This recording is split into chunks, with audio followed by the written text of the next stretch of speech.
ஏய் இதை ஏன்டி எடுத்துன்னு வந்த? இல்லடா, இதுல இவ்ளோ நாளா சிங்கிள் லைனை பார்த்துட்டு இப்போ டபுள் லைனை பார்க்கும்போது நல்லா இருக்குல்ல. இனிமே நான் எங்க போனாலும் இதை என் கூடவே எடுத்துட்டு போவேன் அடுத்த 10 மாசத்துக்கு.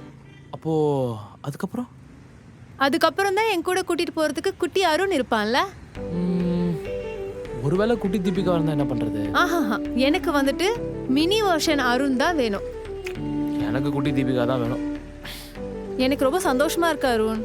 நமக்கு கல்யாணம் ஆகி இந்த 3 வருஷத்துல வரவும் போறவெல்லாம் எத்தனை கேள்வி, எத்தனை அட்வைஸ், அதுவும் அத்தை, மாமா, ஃப்ரெண்ட்ஸ், ரிலேட்டிவ்ஸ்னு.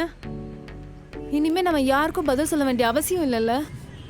அம்மாடி அருண். என்ன பசிக்குதா? ம், ம், ம். சரி வா போலாம்.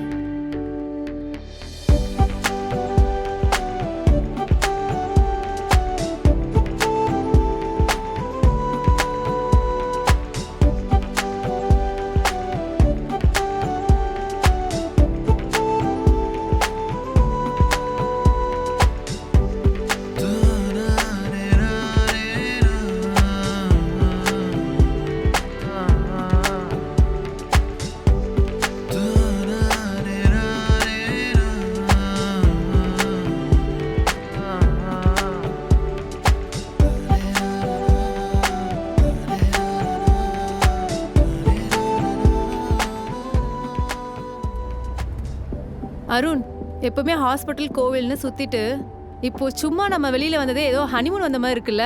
அதான் எல்லாம் சரியாயிடுச்சேடி. அப்புறம் என்ன? இல்ல அருண், நம்ம இப்படி வெளியில வந்து எவ்வளவு வருஷம் ஆகுது? நம்ம பக்கத்துல கூட எங்கேயும் போனதில்ல. ஹலோ தீபிகா, இங்க பஸ் இல்லடி. நாளைக்கு காலையில தான் கிளம்புறேன்.